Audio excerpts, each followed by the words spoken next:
और वो इन्वेस्टिगेशन देख रहे हैं, एफआईआर के कंसर्निंग चीज़ें हो चुकी थी।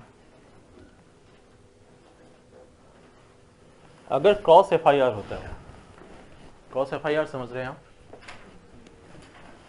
मतलब दोनों पक्ष ने एफआईआर कर रखा है, तो इसके इन्वेस्टिगेशन के लिए क्या दो इन्वेस्टिगेटिंग ऑफिसर बनाया जाए या एक इन्वेस्टिगेटिंग ऑफिसर बनाया जाए? क्योंकि मामला अगर सेम जुरिस्डिक्शन में पड़ता है तो निश्चित रूप से उसी थाने में दर्ज होगा मामला। और हमने ये भी कहा है कि एफआईआर किसी भी थाने में दर्ज हो सकता है, इसके लिए तो कोई प्रतिबंध नहीं है। तो क्या स्थिति बनेगी कि अगर क्रॉस एफआईआर हुआ है तो सुविधाजनक किसमें होगी कि एक ही आईओ को दोनों के लिए इन्वेस्टिगेशन करवाई जाए या दो डिफरेंट आईओ रखा जाए? जुडिशियल ब्रेन क्या कहता है आपका? दो रखा जाए, एक रखा जाए। हाँ, यही एक ट्रेंड पोजीशन है कि एक ही रखा जाए, क्योंकि जब वो इन्वेस्टिगेशन के बाद जो रिपोर्ट देगा उसमें दोनों तथ्य सामने आ जाएंगे। क्योंकि वैसे भी जब वो इन्वेस्टिगेशन करेगा किसी एक पक्ष का तो दूसरे पक्ष से मिलेगा ही, तो दूसरे पक्ष से अलग आईओ और इससे पक्ष से अलग आईओ से थोड़ा कॉन्ट्राडिक्शन हो सकता है। इसलिए जो जनरल ट्रेंड है वो यही है कि जब दो क्रॉस एफआईआर हो तो उसके कंसर्निंग एक ही आईओ नियुक्त किया जाए। ये फॉर द कन्वीनियंस सही रहता है। दूसरे, हमने लास्ट क्लास में हम लोग जो डिस्कस कर रहे थे 164 स्टेटमेंट एंड कंसर्निंग कन्फ्यूशन, उसमें हम लोगों ने चर्चा की थी कि जो मेंटली और फिजिकली डिसेबल्ड है और मामला ऐसा है जो 354 ABCD या 376 इस सब के कंसर्निंग जो मामला है ABCD, और वो विक्टिम या मेंटली और फिजिकली डिसेबल्ड है, तो हमने कहा था कि दो बातें होंगी, या तो कोर्ट उसके लिए स्पेशल एजुकेटर या इंटरप्रेटर नियुक्त करेगा और साथ ही साथ उसकी ऑडियो वीडियो रिकॉर्डिंग करवाएगा। इस ऑडियो वीडियो रिकॉर्डिंग का क्या इंपॉर्टेंस है? हम क्या करेंगे इस ऑडियो वीडियो रिकॉर्डिंग का?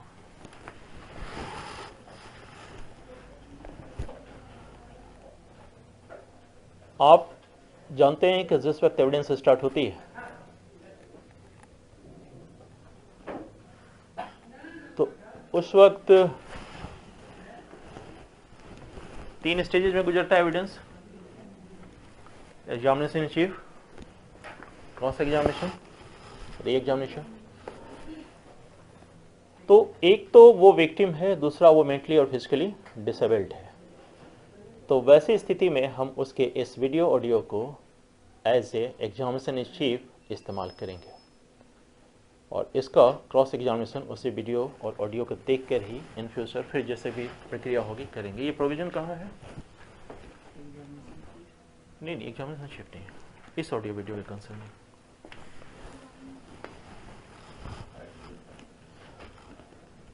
आईटी एक्ट में इसी में है। जिस वक्त आप सेक्शन 164 देख रहे हैं उसका 5A के बाद 5B है, उसको देखिए।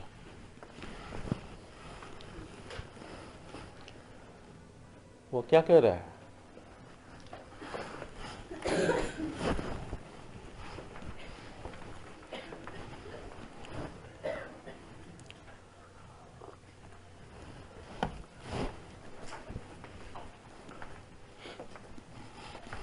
हमने आपको एक बात और बताई थी कि जो 164 का बयान होता है वो ड्यूरिंग इन्वेस्टिगेशन होगा या बिफोर ट्रायल और इंक्वायरी।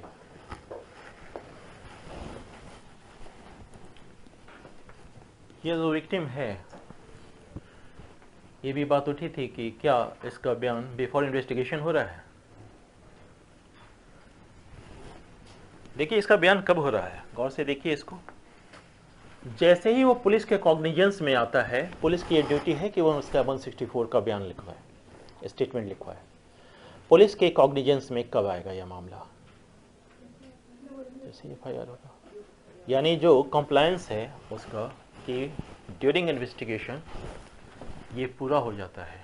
इसमें ये बिल्कुल कन्फ्यूजन नहीं रखिएगा कि बिना FIR किया। और हमने FIR करने की बात और भी बताई थी, FIR लॉन्च करना मैंडेटरी है, बट हाँ और प्रोसीडिंग मैंडेटरी, यानी इन्वेस्टिगेशन के बाद भी, मतलब इन्वेस्टिगेशन स्टार्ट करने के बाद भी FIR लॉन्च किया जा सकता है।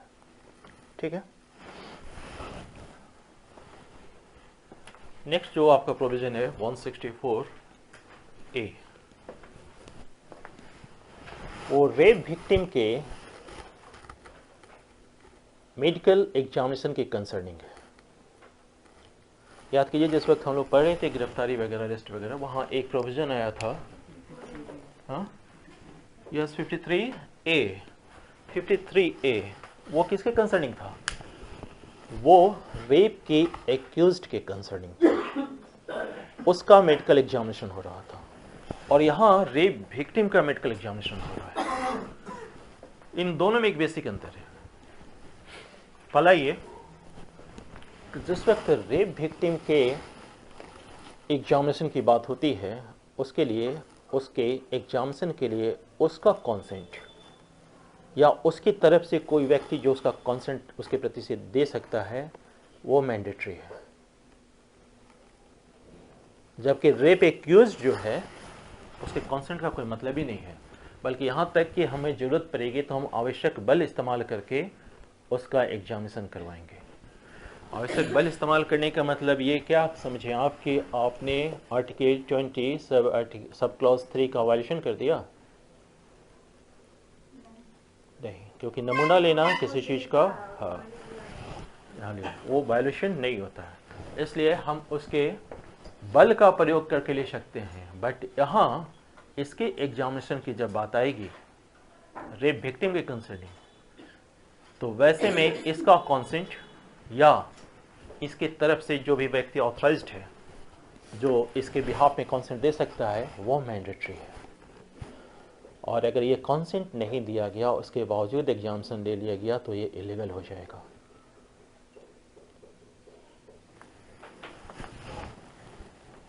वन 164A का सब सेक्शन 7 देखिए क्या कह रहा है।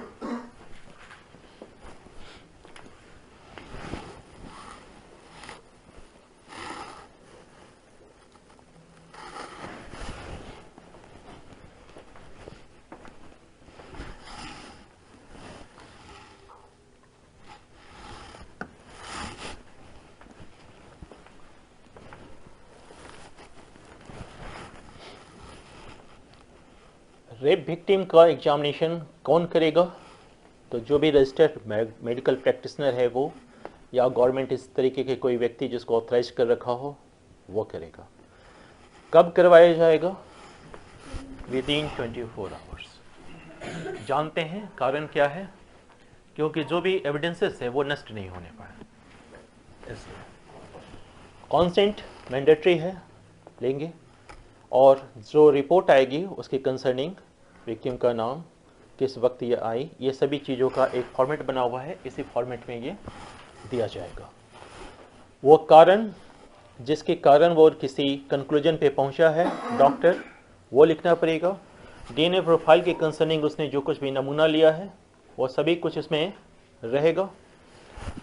कब आरंभ हुआ और कब समाप्त हुआ, इसकी भी जानकारी इसमें देनी है। और जो सबसे इंपॉर्टेंट है उसका सबसेक्शन 7 कि अगर उसका कॉन्सेंट नहीं दिया गया है तो इलीगल हो जाएगा। आपको क्या लगता है वो कॉन्सेंट क्यों नहीं देना चाहेगी? क्यों हम उसके कॉन्सेंट को इम्पोज कर रहे हैं कि उसके बगैर कॉन्सेंट के हम उसका एग्जामिनेशन नहीं करवाएंगे?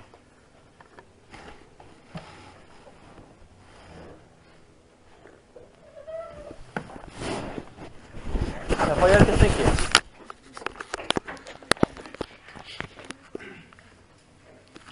किसने किया है? हाँ, कोई भी कर सकता है उसके बिहाफ में। तो जब वो FIR किया है तो निश्चित रूप से उसको प्रूफ करना है। अगर वो कॉन्सेंट नहीं देगा तो हमारे यहाँ प्रिजम्पशन है ना कि जिस व्यक्ति को कोई चीज़ प्रस्तुत करने के लिए कहा जाता है और वो प्रस्तुत नहीं करता है तो कोर्ट ये प्रिज्यूम कर लेगी कि अगर प्रस्तुत किया जाता तो वो उसके अगेंस्ट में जाता। ये प्रिजम्पशन कहाँ है? इंडियन एविडेंस एक्ट के सेक्शन 114 के क्लॉज जी में ये प्रिजम्पशन है कि अगर जो साक्ष्य जो मांगा जा रहा था, जो चीज़ मांगी जा रही थी, अगर आपने नहीं किया तो यह मान लिया जाएगा कि अगर आप देते तो वो आपके अगेंस्ट में जाता, इसलिए आप इनकार कर रहे हैं देने से।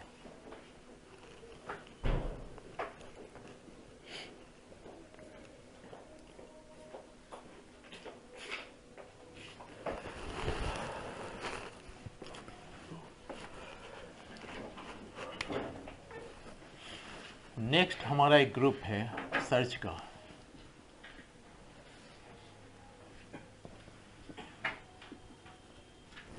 और वह है 166 to 165 to 166B।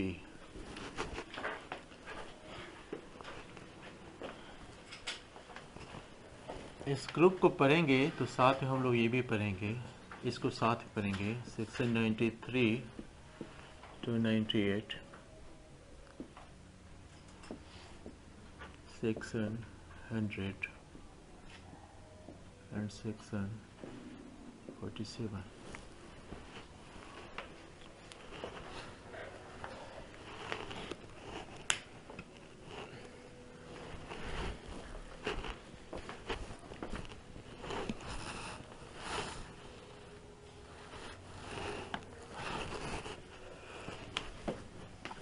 इसकी चर्चा हो चुकी है। ये सर्च वारंट की कंसर्निंग है।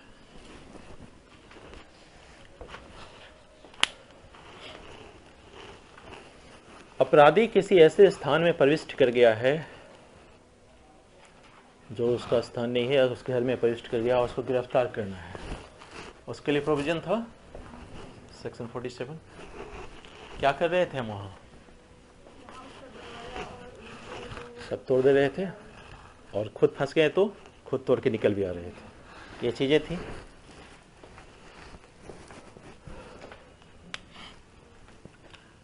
ये कोर्ट इशू करता है, सर्च वारंट कोर्ट इशू करेगा और ये police without search warrant search करेगी।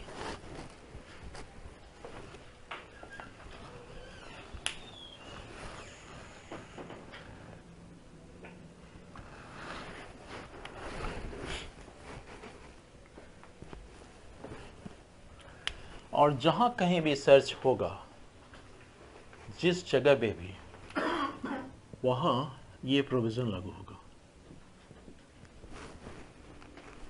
सेक्शन 100।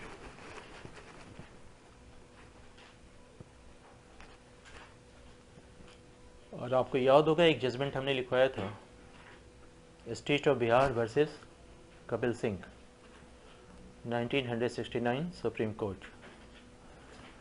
क्या था वो जजमेंट?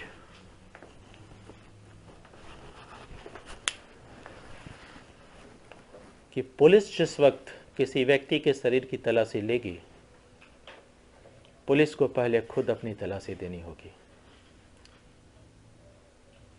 ऐसा प्रोविजन नहीं है, इसलिए सुप्रीम कोर्ट का जजमेंट आया था। और आज का जजमेंट नहीं है, 1969 का जजमेंट है। क्यों ऐसा हमने किया? यस, ताकि पुलिस पे तो ऐसे ही हमारा विश्वास है नहीं, तो कहीं किसी के इन्फ्लुएंस पे आके किसी से रिश्वत लेके कोई ऐसा कोई सामान हमको ट्रांसप्लांट ना कर दे। मान लीजिए कहीं से आर्म्स इकट्ठा किया उसने, कोई ड्रग्स इकट्ठा किया और हमारे बडी की तलाशी के दौरान कहा कि आप ही से बरामद हुआ है। आपके पास क्या डिफेंस है इसका? इसलिए पहले जब आप हमारी तलाशी लेंगे, पहले अपनी खुद की तलाशी दीजिए। मांगेंगे उससे?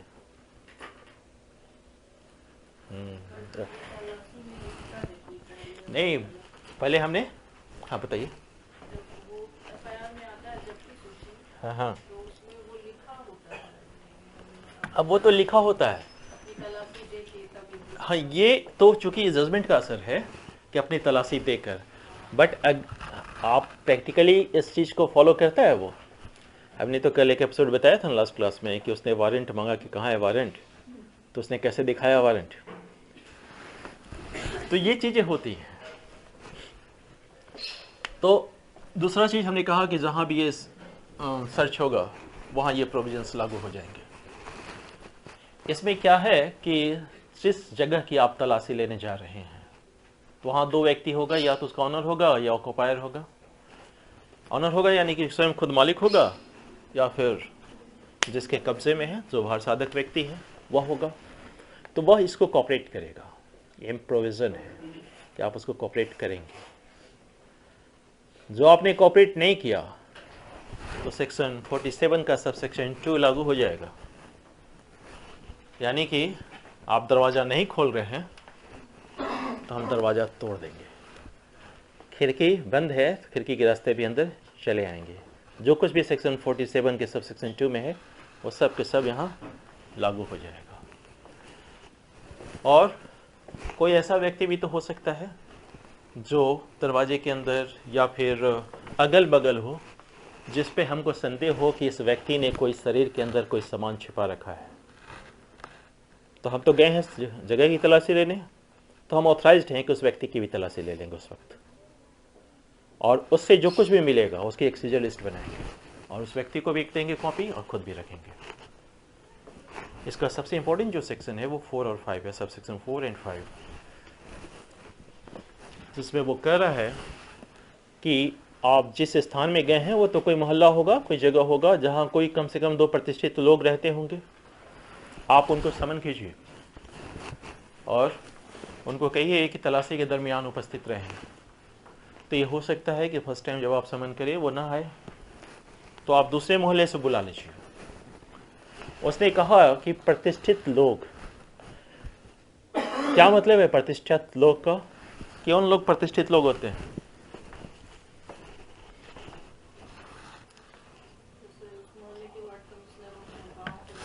और नहीं हो तो प्रतिष्ठा का मतलब किसी पद से नहीं जुड़ा होता है। समाज में उसकी क्या प्रतिष्ठा है? हो सकता है वो कुछ न करता हो, बस उसकी इमेज हरिश्चंद्र की तरह है, कोई झूठ नहीं बोलता है, वो भी प्रतिष्ठा है। सामाजिक प्रतिष्ठा की हम बात करेंगे। यहाँ उसके किस डिजिग्नेशन पे है उस पर नहीं जाएंगे। वो मिल जाए तो सो फार सो गुड, अगर नहीं मिलता है तो प्रतिष्ठित लोग। तो इसका मतलब क्या हुआ कि अगर कोई देव रिक्शा वाला मिल गया है तो उसको बुला लें, वो ठेला लगाता है उसको बुला लें। उसको पता है प्रक्रिया क्या है। आज के ज़माने में हो सकती है, अब तो आजकल मतलब बेरोजगारी इतनी है कि अभी चपरासी की वैकेंसी निकली थी, 1.5 लाख का फॉर्म गिरा है। 1.5 लाख फॉर्म गिरा है, मार्च तक इंटरव्यू चलेगा। आप समझ लिया, उसमें जो BBA वगैरह कुछ LLB वाले लोग हैं वो लोग भी अप्लाई कर रखे हैं। तो ये आलम है। तो वैसे स्थिति में आप क्या करेंगे? तो कम से कम 2 प्रतिष्ठित लोग को आप बुलाएंगे, और वो अगर नहीं आते हैं तो ये माना जाएगा कि आपने सेक्शन 187 के तहत ऑफेंस किया है। ये 2 प्रतिष्ठित लोगों के बीच सीजर लिस्ट तैयार होगी और इस पे ये लोग सिग्नेचर करेंगे, और इसकी एक कॉपी किसको दी जाएगी? जो पर्सन है, जिसके ऑक्यूपेशन में है, या फिर जो ऑनर है उसको देंगे, और एक कॉपी मजिस्ट्रेट को भेजना है तो वैसी स्थिति में भेजेंगे। क्योंकि ये 100 ये प्रोविजन है जो हर सर्च में लागू होगा। 93 से 98 का चूंकि हमने कहा कि ये सर्च वारंट है, ये कोर्ट इशू करता है।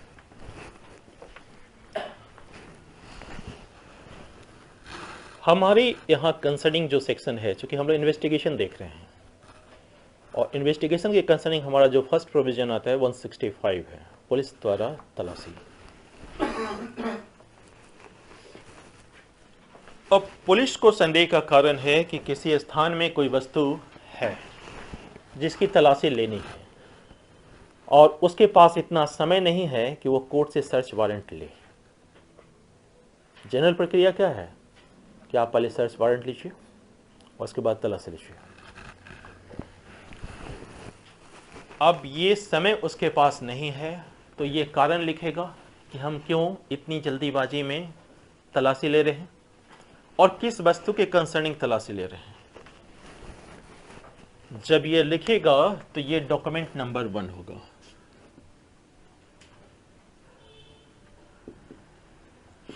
पहला डॉक्यूमेंट इसने तैयार किया। इस डॉक्यूमेंट में क्या खास बात है कि सर्च वारंट हम क्यों नहीं ले रहे हैं, इसका वो कारण बताएगा। क्योंकि जनरल रूल क्या है कि पहले कोर्ट से सर्च वारंट ले ले फिर सर्च करें। अब समय नहीं है। उसके बाद चूंकि ये खुद कौन ये ऑथराइज्ड है, या तो थाना प्रभारी मस्ताने का, और कहाँ तलाशी लेगा। ये भी तो हो सकता है कि उसी जिले में ले। आप जानते हैं ना, एक डिस्ट्रिक्ट में ढेर सारे थाने होते हैं और सबका अलग अलग जुरिस्डिक्शन बटा होता है। तो हो सकता है कि उसी जिले के एक थाने का जुरिस्डिक्शन मिले, अपनी जुरिस्डिक्शन मिले, या दूसरे जुरिस्डिक्शन मिले, कहीं भी लेगा। वैसे स्थिति में अब जब ये डॉक्यूमेंट बना रहा है तो निश्चित रूप से इसको स्वयं तलाशी लेनी चाहिए, क्योंकि ये खुद अंडरटेकिंग दे रहा है ना। किस बात की अंडरटेकिंग दे रहा है कि क्यों वो तलाशी ले रहा है बिना सर्च वारंट के, और कि क्या चीज़ है जिसको वो पाना चाह रहा है। तो डॉक्यूमेंट नंबर 1 तैयार हो गया। उसके बाद ये कंडीशन है कि वो खुद तलाशी ले। अगर नहीं तलाशी लेता है खुद तो किसी अपने सबऑर्डिनेट को नियुक्त करेगा। तो फिर वो कारण बताएगा कि मैं खुद तलाशी नहीं लेके दूसरे को क्यों नियुक्त कर रहा हूं। जब ये कारण बताएगा तो ये डॉक्यूमेंट नंबर 2 होगा।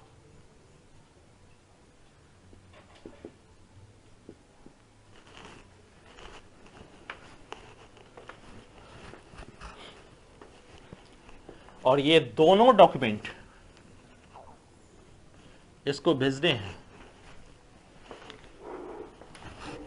उस कोर्ट को जिसको उस मामले के ट्रायल या कमिट करने की शक्ति है। मतलब जहां विचारण चलेगा, जिसके जुरिस्डिक्शन में मामला है, जिसके कंसर्निंग वो तलाशी ले रहा था, ये दोनों डॉक्यूमेंट भेजना इसके मैंडेटरी है। और तलाशी की प्रक्रिया में जो स्टेप उठाया जाएगा वो क्या है, सेक्शन 100 को फॉलो करेगा।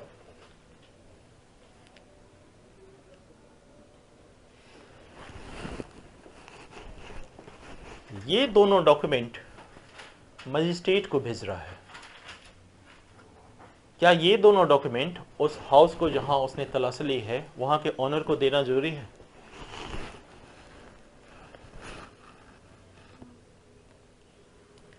ऑनर अगर डिमांड करता है तो मजिस्ट्रेट से लेगा, इसको ये नहीं देगा ऑनर को।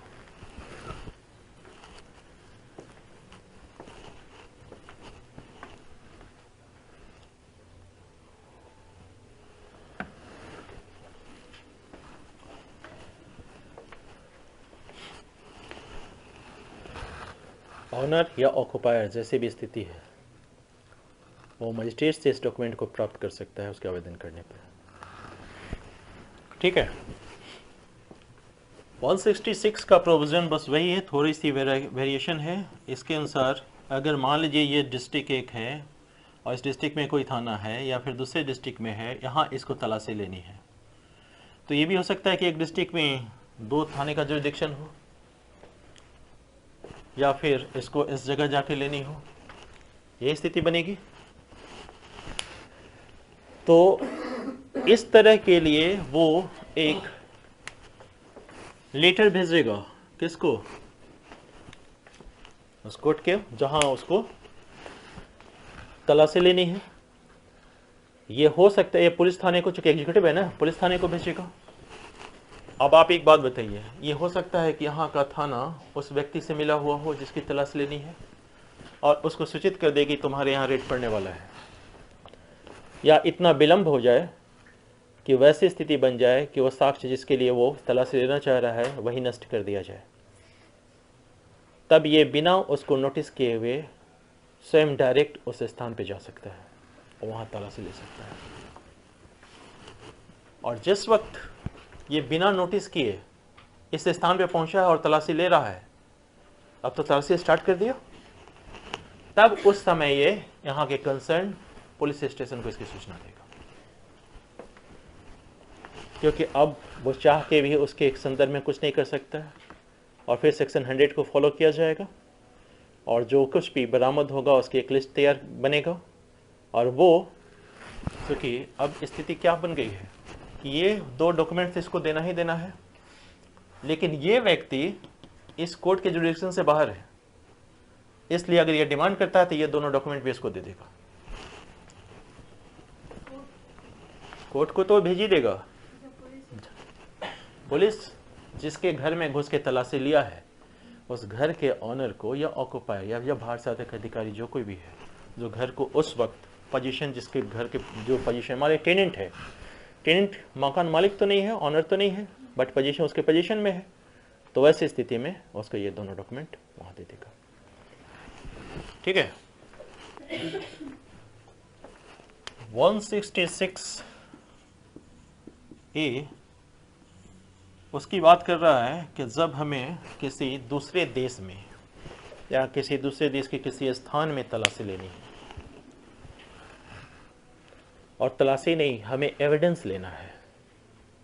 एविडेंस के कंसर्निंग, चूंकि देखिए इन्वेस्टिगेशन चल रहा है ना, और इन्वेस्टिगेशन का मतलब क्या होता है? एविडेंस कलेक्ट करना। अब हमें ऐसे जगह एविडेंस कलेक्ट करना है जो हमारा कंट्री नहीं है, तो वैसे स्थिति में आप क्या करेंगे? समन करेंगे, वारंट करेंगे, क्या करेंगे? दूसरे देश में तो आप रिक्वेस्ट ही कर सकते हैं ना, तो लेटर ऑफ रिक्वेस्ट इशू करेंगे।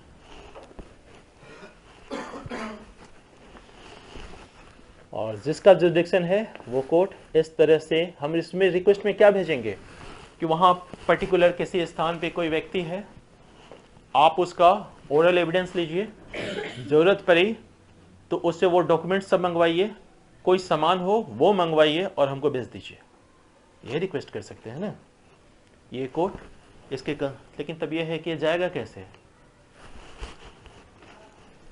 ये लेटर कैसे जाएगा? तो चूंकि दूसरे कंट्री में जाना है तो निश्चित रूप से सेंट्रल गवर्नमेंट बीच में आएगी।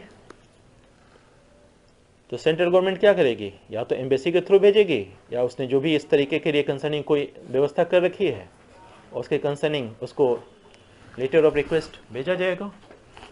और इस तरीके से जो कुछ भी एविडेंस प्राप्त होगा वह इसी इन्वेस्टिगेशन के दरमियान पाया गया एविडेंस माना जाएगा। क्योंकि ये प्रोसेस, ये प्रक्रिया कहाँ है? आपके चैप्टर 12 में है, और चैप्टर 12 किसके कंसर्निंग है? इन्वेस्टिगेशन के कंसर्निंग, इसलिए वो उसी के तहत माना जाएगा कि इन्वेस्टिगेशन में ये प्राप्त हुआ, चाहे वो दूसरे कंट्री से ही प्राप्त हुआ। अब तो ऐसा नहीं हो सकता है ना कि यूनिलेटरल हो, दूसरे कंट्री को भी तो हमारे देश में जरूरत पड़ सकती है। तो वैसे स्थिति में 166 बी है।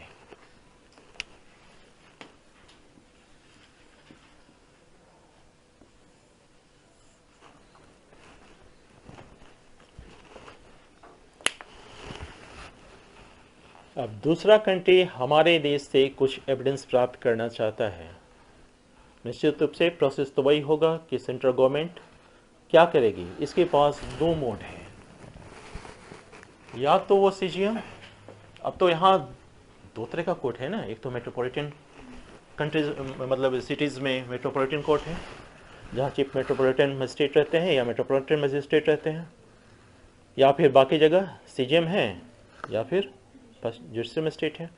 तो इन दोनों को ऑथराइज कर सकता है, एक कंडीशन तो ये है। दूसरा, ये खुद पुलिस को डायरेक्ट कर सकता है सेंट्रल गवर्नमेंट। और वैसे स्थिति में जो कुछ भी साक्ष्य इकट्ठा होगा उसको क्या किया जाएगा? फिर उस कंट्री को भेज दिया जाएगा, और भेजने का तरीका वही है जो सेंट्रल गवर्नमेंट इस के तहत जो भी नियम बनाए, प्रिस्क्राइब्ड जो भी रूल्स है उसके कंसर्निंग ये मामला होगा। ये आपके सिर्फ जानकारी के लिए था, सवाल इससे नहीं आते हैं, सवाल आते हैं 167 से।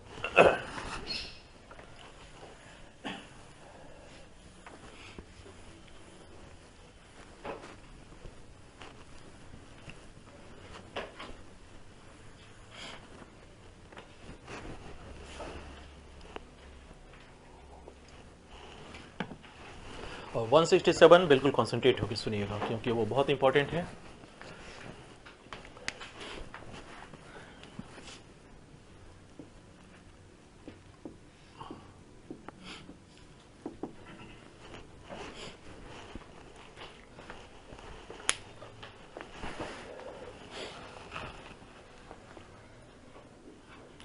एक व्यक्ति गिरफ्तार होता है,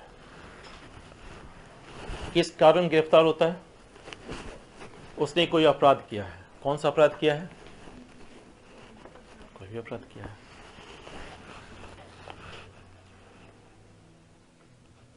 उसको आप मैक्सिमम कितनी देर के लिए पुलिस हाजत में रख सकते हैं?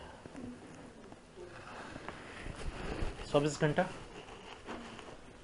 24 घंटा आपको क्यों हम दिए हैं? 24 घंटा में इन्वेस्टिगेशन पूरा कर लीजिए। इतना आसान है क्या कि आप 24 घंटा में इन्वेस्टिगेशन पूरा कर लेंगे? तो ये सेक्शन इसलिए इंपॉर्टेंट है कि जब 24 आवर के अंतर्गत इन्वेस्टिगेशन पूरा नहीं हो पाता है तब क्या स्टेप है।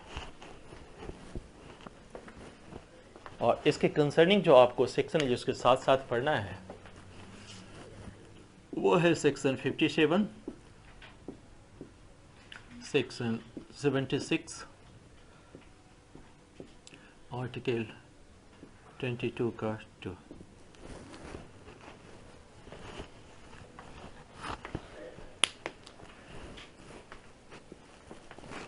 ये आर्टिकल है तो कॉन्स्टिट्यूशनल प्रोविजन है और क्या कहता है कि किसी भी गिरफ्तार व्यक्ति को 24 घंटे से अधिक निरुद्ध डिटेन आप नहीं रख सकते। ये क्या कहता है? इस दोनों पे चर्चा तो हो गई है।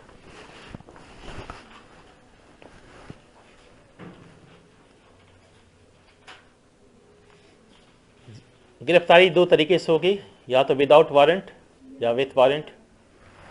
सेक्शन 57 कहता है कि जब वारंट के बिना गिरफ्तारी होती है तो भी तो गिरफ्तारी है, तो उसको 24 घंटे से अधिक आप नहीं रखेंगे। 76 कहता है जब वारंट के द्वारा गिरफ्तारी हुई है, यानी गिरफ्तारी हर हाल में हो रही है, 57 में भी 76 में भी। और दोनों में ये प्रोविज़न हमने डाल रखा है कि गिरफ्तार व्यक्ति को 24 घंटे के अंदर निकटतम मजिस्ट्रेट के सामने प्रस्तुत करना है। ये 24 आवर की जो बात है इसका काउंटडाउन कब से स्टार्ट होता है?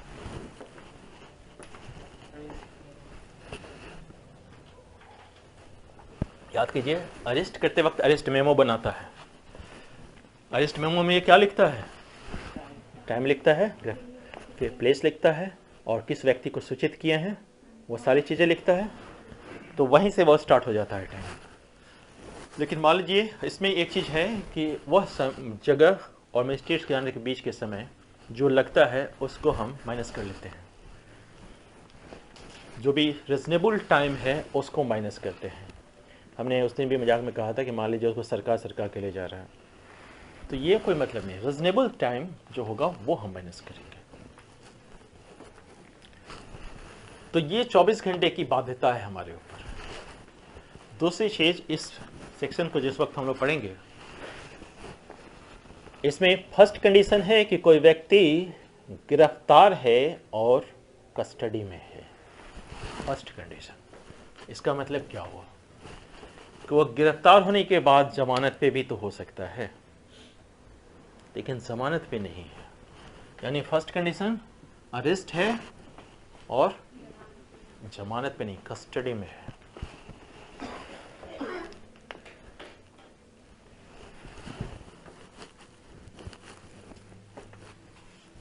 दूसरी सेक्शन 57 के तहत हम इसके 24 घंटे के अंदर इन्वेस्टिगेशन पूरा नहीं कर सकते हैं। उसको ऐसा लग रहा है 76 नहीं लिखा है। आप जिस वक्त 167 देख रहे हैं वहाँ सेक्शन 76 की चर्चा है। तो सेक्शन 76 के तहत गिरफ्तार हो गया अगर व्यक्ति, तो क्या उस पर यह धारा नहीं लागू होगी?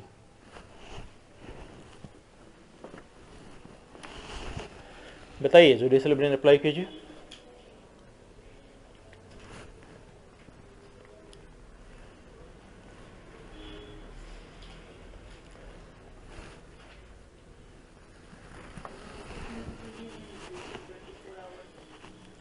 हाँ, बट यहाँ नहीं लिखा हुआ है, 167 में लिखा हुआ है। नहीं, बट उसने सेक्शन 57 को तो बता रखा है, सेक्शन 76 को नहीं उसने चर्चा की। ये ओमिशन है। हमने क्या कहा कि जब भी हम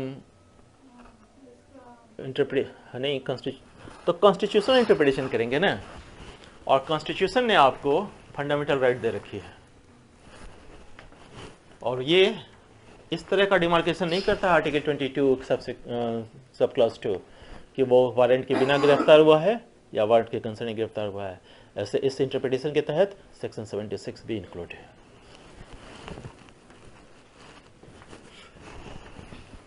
तो ये कह रहा है कि स्थिति ये है कि वो व्यक्ति गिरफ्तार हुआ है और कस्टडी में है।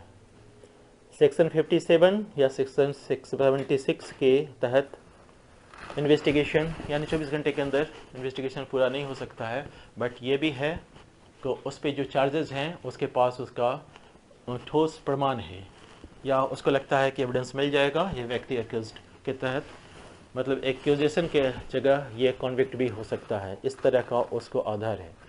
तो ये क्या करेगा, 24 घंटे से अधिक ये अवरुद्ध कर ही नहीं सकता है।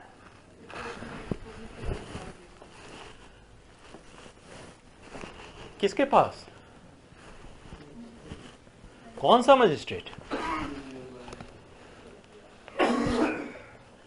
मजिस्ट्रेट दो प्रकार के हैं, एग्जीक्यूटिव मजिस्ट्रेट भी हैं, जुडिशियल मजिस्ट्रेट भी हैं, दोनों के पास। हाँ, इसलिए तो हमने कहा कि अलर्ट रहेगा। देखिए, फर्स्ट कंडीशन ये है कि जब उसको ऐसा लगता है कि स्थिति बन गई है कि 24 घंटे के अंदर इन्वेस्टिगेशन पूरा नहीं हो सकता है, तो निकटतम न्यायिक मजिस्ट्रेट के पास इसको ले जाएगा। और ये जुडिशियल मजिस्ट्रेट कैसा होगा, चाहे उसको इस मामले के विचारण की अधिकारता हो या न हो, इससे कोई मतलब नहीं है उसको। जो भी नजदीक में जुडिशियल मजिस्ट्रेट मिल गया उसके पास ये ले जाएगा।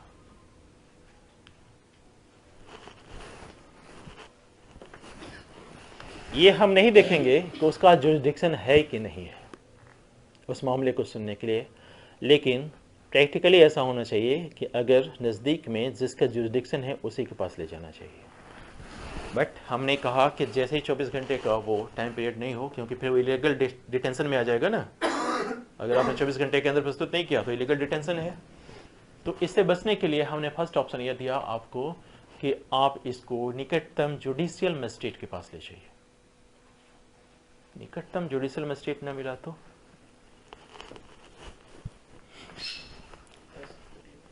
तब एग्जीक्यूटिव मजिस्ट्रेट के पास ले जाइए इसको। लेकिन एग्जीक्यूटिव मजिस्ट्रेट भी इस वक्त जब 167 के पावर का इस्तेमाल करेगा तो वो प्योरली एग्जीक्यूटिव मजिस्ट्रेट नहीं है, उसको जुडिशियल मजिस्ट्रेट या मेट्रोपॉलिटन मजिस्ट्रेट का पावर से इम्पोज कर रखा गया है। जिस वक्त सेक्शन 2A देखिएगा इसी का 167 का सेक्शन 2A,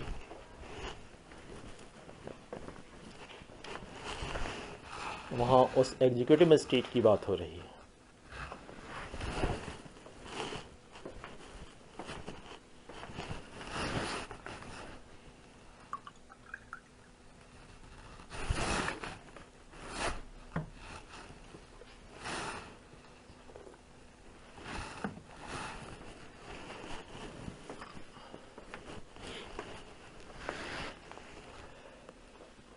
आपके पास दो मजिस्ट्रेट हैं, ऑप्शन आपके पास है, किसके पास आप ले जाते हैं? निकटतम न्यायिक मजिस्ट्रेट फर्स्ट ऑप्शन, न मिला तो जो वो एग्जीक्यूटिव मजिस्ट्रेट, लेकिन एग्जीक्यूटिव मजिस्ट्रेट कैसा, जिसको जुडिशियल मजिस्ट्रेट के पावर से इम्पोज कर रखा गया है। अब देखिए क्या होता है, जिस वक्त आप इस मजिस्ट्रेट के पास इसको ले गए और पहले आप इसको ऑलरेडी 24 घंटा रख चुके हैं, और आप क्या उससे क्या मांगते हैं कि हमको क्या चाहिए? इन्वेस्टिगेशन के लिए हमको समय चाहिए। ये 24 घंटा आप इसको अपने घर में रखे थे, कहाँ रखे थे आपने? थाना में या जेल में? थाना में भी हाजत होता है, पता है ना? तो आपने उसको 24 घंटा वहां रखा था। और एक बेउर जेल है, यहां भी प्रिजनर्स को रखे जाते हैं। यहां किन को रखते हैं? नहीं, अंडर ट्रायल भी होते हैं, ऐसा नहीं बोलिए।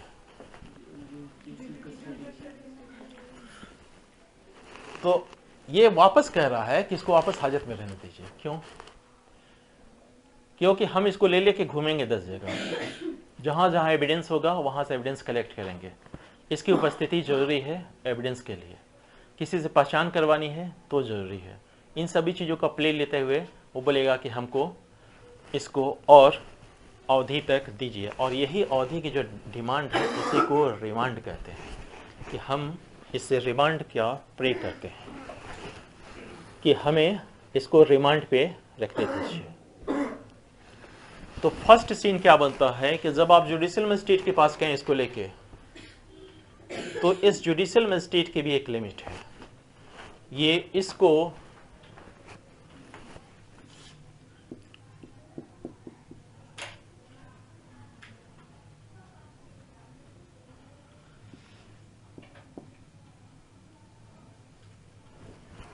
पुलिस कस्टडी में कुल मिलाकर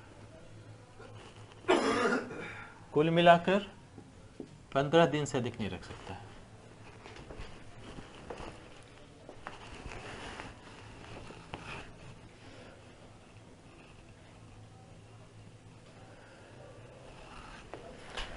कुल मिलाकर का क्या मतलब होता है?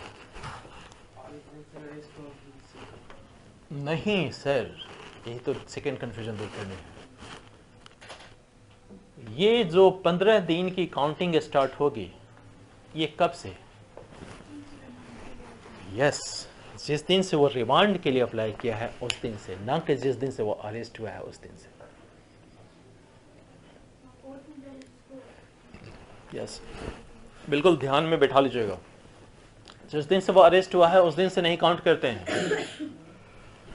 जिस दिन से वो रिमांड के लिए फर्स्ट टाइम कोर्ट में गया है उस दिन से काउंट करते हैं, क्योंकि 24 घंटे तक तो ये रखने के लिए स्वतंत्र है ही। अरेस्ट करेंगे तो 24 घंटे तक तो रख ही सकते हैं हम। 151 में भी हम लोगों ने देखा था, तो आराम से जेल में डाल सकता है 24 घंटे के लिए, उसके लिए किसी की उसको परमिशन की जरूरत नहीं है। तो जब इसकी बारी आएगी तो ये जिस दिन से रिमांड करेगा उस दिन से कुल मिला के 15 दिन, यानी एट ए टाइम एक साथ 15 दिन भी हम दे सकते हैं, ब्रेक करके भी दे सकते हैं, कभी जुडिशियल कस्टडी कभी पुलिस कस्टडी करके भी दे सकते हैं। लेकिन जब भी पुलिस कस्टडी देंगे ये काउंटिंग 15 दिन से ऊपर की नहीं होगी। यहां तक क्लियर है? अगर एग्जीक्यूटिव मजिस्ट्रेट के पास ले जाते हैं तो वो इसको अधिक से अधिक 7 दिन,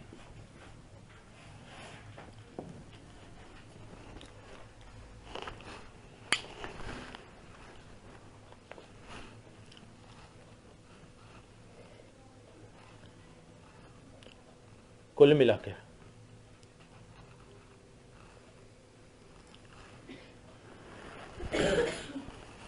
तो इस दोनों के फर्क को समझिएगा। 15 दिन के लिए इंटाइटल्ड है जुडिशियल मजिस्ट्रेट, 7 दिन के लिए एग्जीक्यूटिव मजिस्ट्रेट, बट ये एग्जीक्यूटिव मजिस्ट्रेट भी प्योरली एग्जीक्यूटिव मजिस्ट्रेट नहीं है, जुडिशियल मजिस्ट्रेट की पावर इम्पोज की गई। 7 डेज। चूंकि हमने कहा कि ये इस मजिस्ट्रेट के पास जाते हैं जिसको इस मामले के सुनने की अधिकारता हो या ना हो, तो निश्चित रूप से हम एक बार जब इसको कस्टडी में भेजेंगे तो नेक्स्ट स्टेप हमारा क्या होगा कि इसको जिसके भी सुनने की अधिकारता है वहाँ चला जाए, क्योंकि वो अब बैरिकेडिंग खत्म हो गई 24 घंटे के बाद इसको डिटेन करने के। तो वैसी स्थिति में वो मजिस्ट्रेट जिसको ये लगता है कि अब इसका आगे डिटेन किया जाना उपयुक्त नहीं है, तो वैसी स्थिति में इसको उस मजिस्ट्रेट के सामने मतलब भेज देगा जो मजिस्ट्रेट एम्पावर्ड है इसके लिए ट्रायल या जांच करने के, इंक्वायरी और ट्रायल करने के लिए जो एम्पावर्ड है। कौन होता है इंक्वायरी और ट्रायल करने के लिए? वो तो हम लोग कॉलम 6 में देखते हैं कि किसके यहाँ ट्रायल होगा मामला, ये स्थिति बनती है। अब ये जो पुलिस कस्टडी का 15 दिन है, इससे अधिक की हमको अगर जरूरत पड़ गई तब, क्योंकि अगर ये लगता है कि नहीं यह पर्याप्त आधार है, सफिशिएंट ग्राउंड है कि इसको 15 दिन से अधिक जेल में रखा जाए, बाहर निकला तो इस साक्षी के साथ छेड़छाड़ करेगा, किसी परिचित व्यक्ति को डराएगा, इस तरह की कोई बातें हैं, तो हम इसको 2 पीरियड है, एक तो 90 डेज और एक है 60 डेज।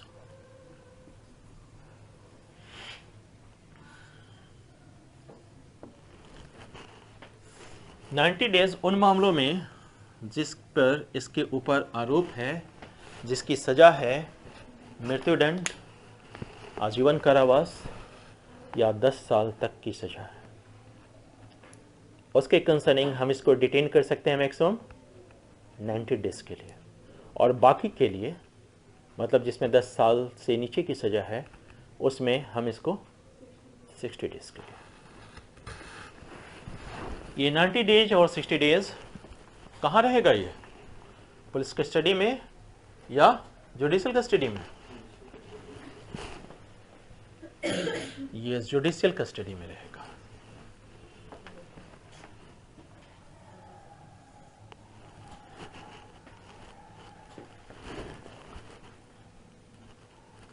इस 90 डेज या 60 डेज को काउंट करने के लिए ये 7 डेज को भी काउंट किया जाएगा।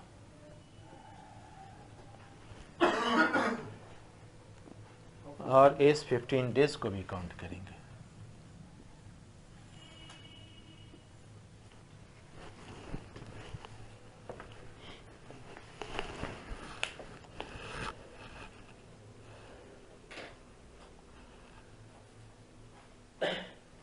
एग्जीक्यूटिव मजिस्ट्रेट के पास तो चूंकि पावर कब तक का है? 7 ही दिन का। तो 7 दिन के अंतर्गत ये इसको जुडिशियल मजिस्ट्रेट को भेज देगा, क्योंकि वो एक मिनट। हाँ यस सर, 2A अगर आपकी किताब पुरानी होगी तो शायद न मिलेगी, देख लिया जाए। 167 का 2A।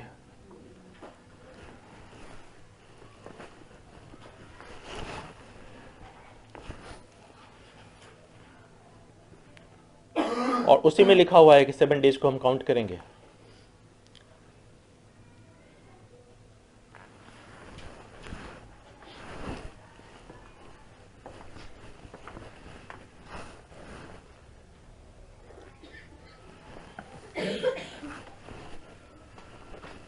इस 7 दिन के समाप्ति पर इस व्यक्ति को जमानत पे छोड़ दिया जाएगा।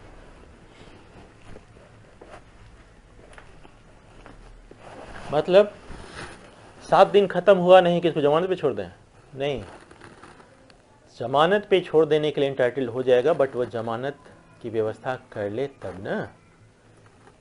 जमानत की व्यवस्था हम लोग बेल देख चुके हैं। बेल में क्या व्यवस्था करनी होती है? सिक्योरिटी एंड सिक्योरिटीज, अगर वो व्यवस्था कर ले तब छोड़ेंगे। दूसरी चीज, ये 90 डेज और ये 60 डेज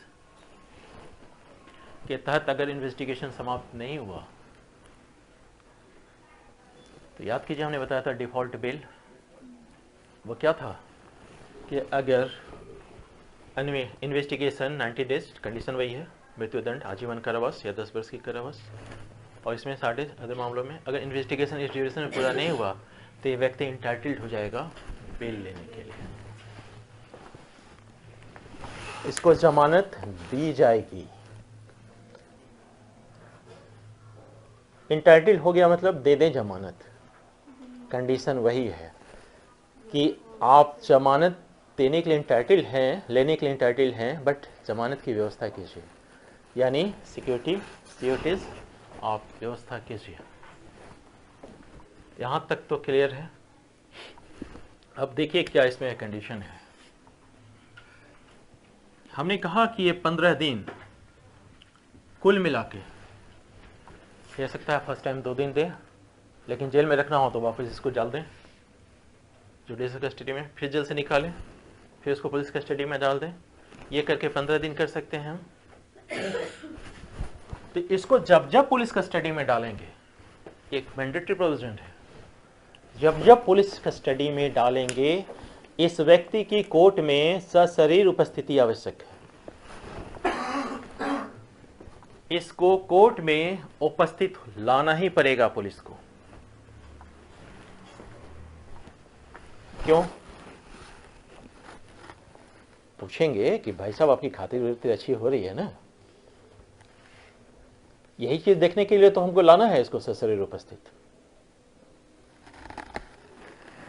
लेकिन अगर जुडिशियल कस्टडी में डाल रहे हैं तब वीडियो कॉन्फ्रेंसिंग से भी काम चला लेंगे। वीडियो कॉन्फ्रेंसिंग से काम कैसे चलाएंगे? जेल में कैमरा लगा रहता है और ये कोर्ट में भी कैमरा लगा रहता है, वहां से कनेक्ट कर लेंगे, देख लेंगे व्यक्ति है, जुडिशियल कस्टडी में ऑथराइज कर देंगे। उस वक्त उसको सशरीर लाना उपस्थित नहीं है।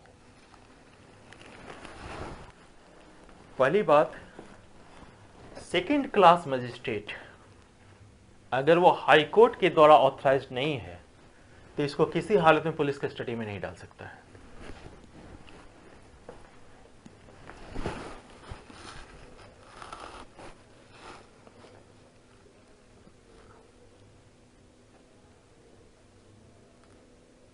वहीं 167 का 1 का C देखिए,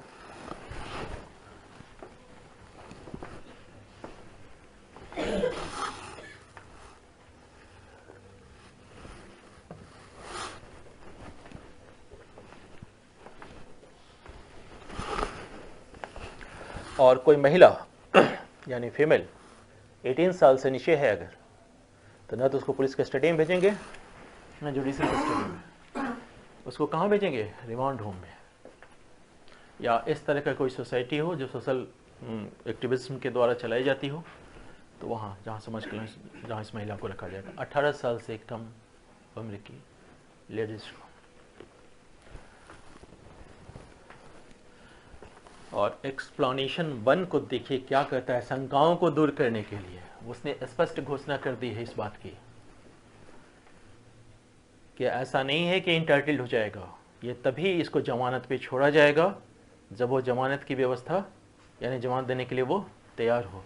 इसका मतलब क्या हुआ कि 90 डेज और 60 डेज के एक्सपायरेशन के बाद भी अगर वो जेल में है और वो जमानत की व्यवस्था नहीं कर पा रहा है तो इलीगल डिटेंशन नहीं है, क्योंकि उसको जमानत की व्यवस्था करनी है। कर लेगा तो रिलीज कर देंगे, कर लेगा तो रिलीज कर देंगे। अब यहाँ यहीं से पॉइंट उठेगा, कर लेगा तो रिलीज कर देंगे। अब देखिए हो क्या रहा है इस 90 डेज और 60 डेज के अंतर्गत। आरोप पत्र जिसको आप कहते हैं, पुलिस रिपोर्ट अभी तक नहीं आई है। इन्वेस्टिगेशन पूरा होने के बाद ही आती है ना पुलिस रिपोर्ट। पुलिस रिपोर्ट की परिभाषा कहाँ दी गई है? 2R में क्या कहता है वो? पुलिस रिपोर्ट का मतलब क्या है?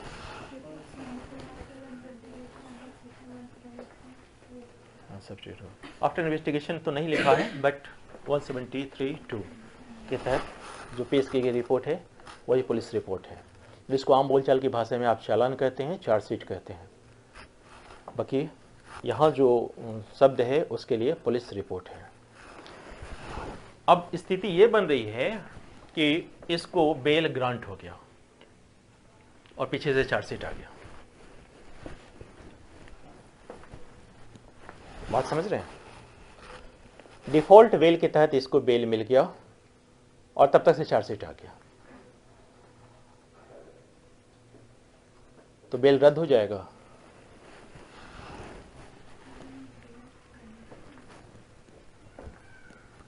इसीलिए उसने यहां लिखा है कि इस सेक्शन के तहत दिया गया बेल ये माना जाएगा कि चैप्टर 33 के तहत दिया गया ग्रांट किया गया बेल है। इसका मतलब क्या हुआ? यानी अब अगर ये कैंसिल होगा तो चैप्टर 33 के तहत अब ये बेल कैंसिल नहीं होगा। और चैप्टर 33 के तहत बेल कैसे कैंसिल होता है? 437(5), 439(2) बेल कैंसिल कर देंगे।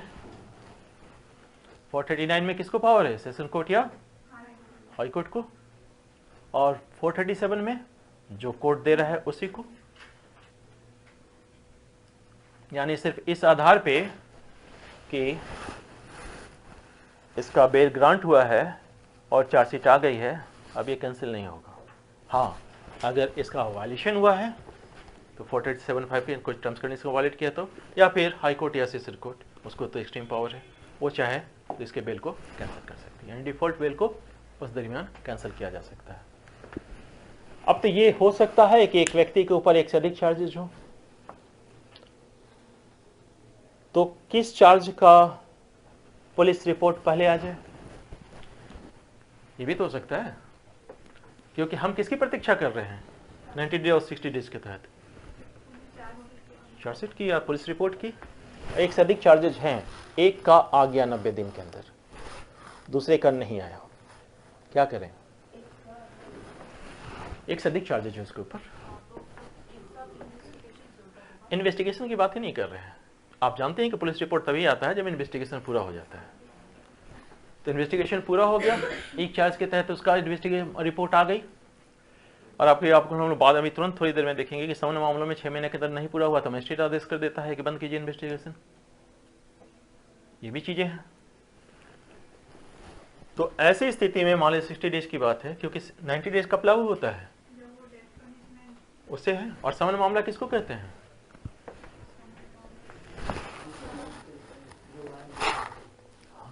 जो अपराध से संबंधित हो और जो वारंट मामला न हो।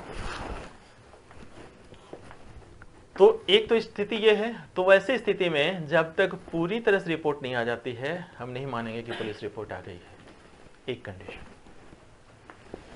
दूसरी, एक से साथ और भी लोग अभियुक्त हैं, एक व्यक्ति का आ गया चार्जशीट पुलिस रिपोर्ट, दूसरे का नहीं आया, तब क्या करेंगे? तो फिर उन परिस्थितियों को देखेंगे कि क्या 90 डेज के अंदर आया है या बाद में आया है, तो वैसी स्थिति में फिर उसको उसके अकॉर्डिंगली बेल ग्रांट करेंगे, क्योंकि बेल ग्रांट करना नॉन बेलेबल ऑफेंस में डिस्क्रिशनरी पावर है, इतना तो तय है, इस पर तो हम चर्चा कर चुके हैं, तो डिस्क्रिशन के तहत वो इसका इस्तेमाल करेगा। ठीक है,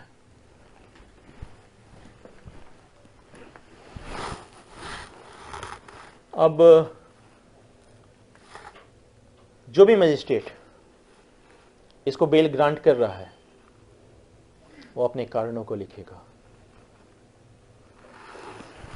कारण तो लिखना ही है ना कि क्यों ग्रांट कर रहे हैं, कारण तो वहां भी लिखना था। और अगर सीजीएम से अलग हट के कोई मजिस्ट्रेट है तो अपने कारण लिख के सीजीएम को देगा।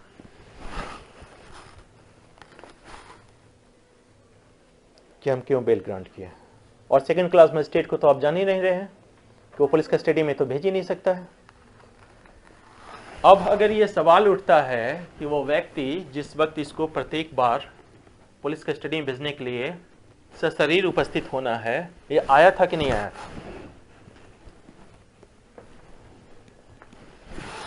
तो जिस वक्त आप रिमांड ऑर्डर कर रहे हैं उसके इंडोर्समेंट पे इसका हस्ताक्षर होगा।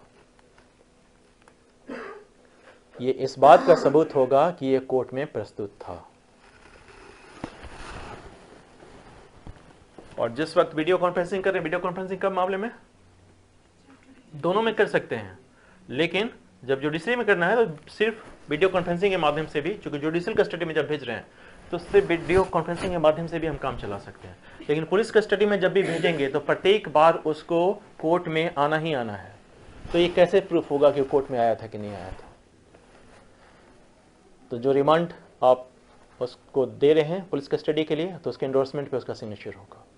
सिग्नेचर न कर सकने की स्थिति में हो तो, अंगूठा न लगाने की स्थिति में हो तो, आवाज आए नहीं है तो फिर बोलेंगे पैर का अंगूठा लगाए।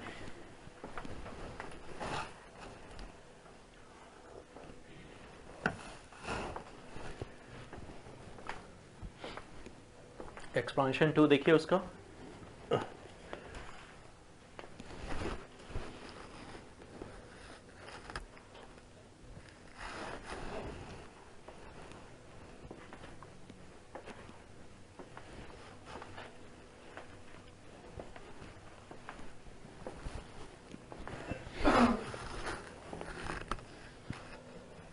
ठीक है, कहता है कि मामला अगर समन मामला है, समन मामला बताने की अब जरूरत नहीं है, और गिरफ्तारी की तारीख से 6 महीने तक इन्वेस्टिगेशन पूरा नहीं हुआ है, 6 महीना है ना,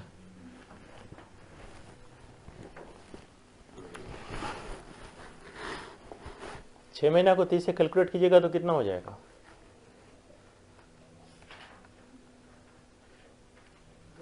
दिन जरूरी नहीं है, मतलब 28 भी पड़ेगा, 29, अब कब महीना कौन सा स्टार्ट होता है उस पर डिपेंड करता है ना। 30 से 31 का वेरिएशन होगा, तो एक एवरेज मान के चलते हैं कि 180 डेज होगा। यहाँ तो इन दोनों से पार कर गया, तब मजिस्ट्रेट अब परेशान होकर कहा कि इन्वेस्टिगेशन रोक दो, अब जो कुछ भी है रिपोर्ट भेजो उनको।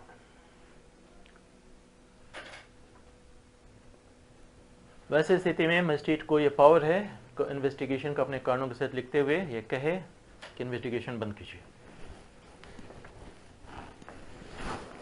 लेकिन तब यह है कि थाना प्रभारी ये कह रहा है कि सर, मतलब न्याय के हित में आगे इन्वेस्टिगेशन जरूरी है।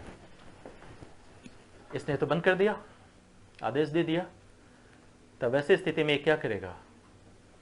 तब या तो जो आपका सेशन कोर्ट है, कोर्ट ऑफ सेशन,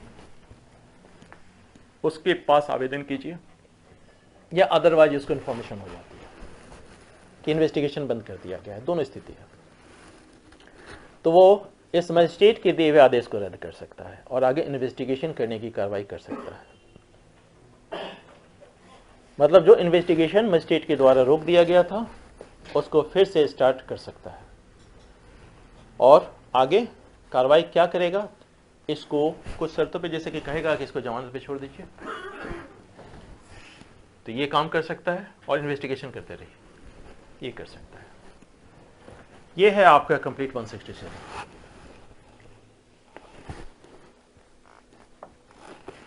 आपके लिए जानने के लिए जो 2-3 चीजें थी, तो जिस वक्त ये अरेस्ट होता है तो ये कितने दिन तक डिटेंशन में है, तो आप जान रहे हैं, फर्स्ट 24 घंटे के लिए, सेकंड 15 दिन के लिए, और थर्ड उसको प्लस माइनस करके 90 डेज और 60 डेज के लिए।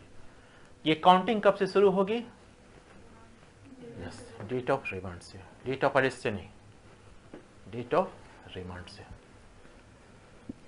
और एग्जीक्यूटिव मजिस्ट्रेट भी, जो जुडिशियल मजिस्ट्रेट के लिए एम्पावर्ड है, वो भी इसको मैक्सिमम कितना दिन? 7 डेज, मैक्सिमम 7 डेज कुल मिला के। वन टाइम भी दे सकता है, रुक रुक के भी दे सकता है, और वो जुडिशियल मजिस्ट्रेट 15 डेज। यस, हाँ, नहीं, उसमें इंक्लूड है वो। हाँ, 90 डेज में जब हम काउंटिंग करेंगे तो इसको भी काउंट करेंगे, को काउंट करेंगे। लेकिन 90 डेज उस मामलों में जिसमें सजा है, कैपिटल पनिशमेंट, लाइफ इम्प्रिजमेंट और इम्प्रिजमेंट अप टू 10 ईयर, और 60 डेज कोई और मामला हो तो इसके कंसर्निंग। ये तो हम उस सजा के कंसर्निंग उसको बोलेंगे कि कितना दिन तक मैक्सिमम आप डिटेन कर सकते हैं, और इस बीच भी इन्वेस्टिगेशन पूरा नहीं हुआ तो डिफॉल्ट बेल के लिए वो इंटाइटल्ड हो जाता है। लेकिन इंटाइटल्ड हो जाने का मतलब ये नहीं है कि उसको बेल हम दे दें, जब तक कि उसको खुद जमानत की व्यवस्था वो नहीं कर पाता है। नहीं किया तो उसके बावजूद जेल में है तो वो कोई इलीगल डिटेंशन नहीं है। 7 दिन के बाद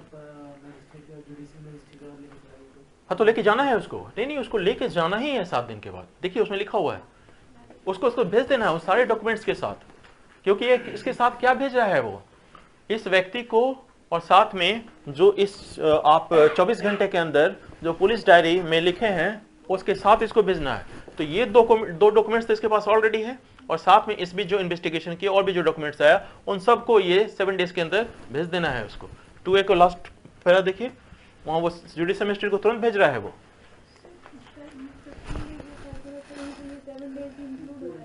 हाँ, 15 डेज को क्यों कैलकुलेट करेंगे? अच्छा, यस, आप ये जो बोल रहे हैं ना, हाँ बिल्कुल, क्योंकि इसमें 7 दिन तक हम कब इसके लिए क्यों ले गए थे? क्योंकि हमको जुडिशियल मजिस्ट्रेट नहीं मिला था, तभी तो ले गए थे। और ये 7 दिन किस चीज के लिए इंपावर्ड कर रहा है इसको? पुलिस कस्टडी में रखने के लिए, इसके लिए, तो पुलिस कस्टडी की मैक्सिमम पीरियड 15 डेज। तो उसके बाद वो फिर उसी हिसाब से करेगा, तभी तो वो सारे डॉक्यूमेंट्स भेज रहा है जुडिशियल मजिस्ट्रेट को कि हमने इसको कितना ऑथराइज कर रखा है, इस 7 दिन के अंदर भेज देना, हो सकता है पहले दिन ही वो भेज दे, तो फिर उसके हिसाब से उसको फिर वो कैलकुलेट करेगा, क्योंकि जो मैक्सिमम लिमिट है वो 15 डेज है। जुडिशियल एग्जीक्यूटिव मजिस्ट्रेट को हमने इसलिए कहा रखा है क्योंकि मान लीजिए मिला ही नहीं कोई जुडिशियल मजिस्ट्रेट, तो वैसी स्थिति में, ठीक है। और कोई क्वेश्चन?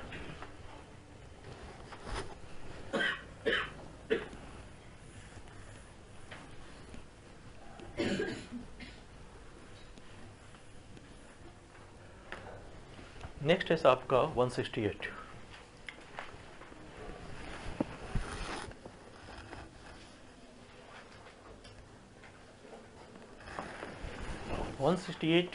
जिस वक्त हम पढ़ रहे हैं साथ में 158 को भी साथ में देखिए, वो क्या कर रहा था कि 157 की रिपोर्ट किसके माध्यम से जा रही थी?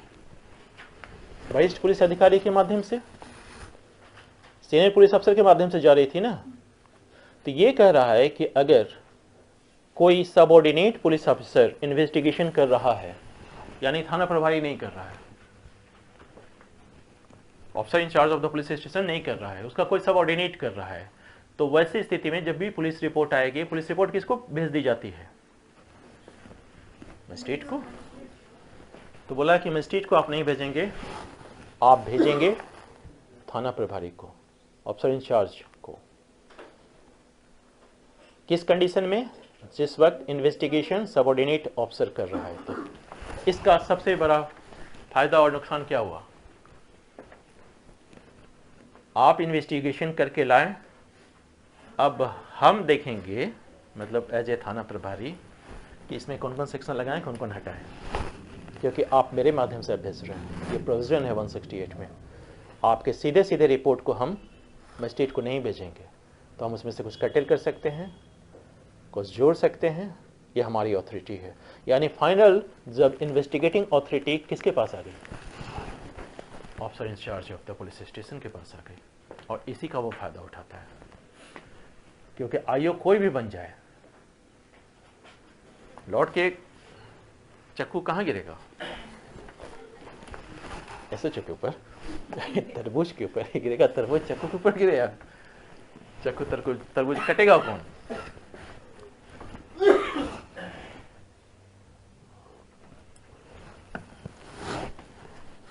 इसलिए इस चीज को हमेशा याद रखिएगा कि ये अगर सबऑर्डिनेट कर रहा है तो ऐसी स्थिति में जो थाना प्रभारी है, इसलिए थाना प्रभारी इतने पावर में रहता है। 169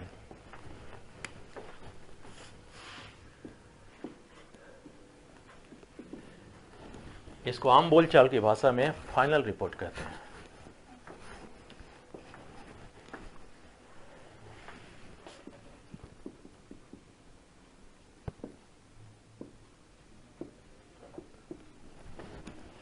फाइनल रिपोर्ट क्यों?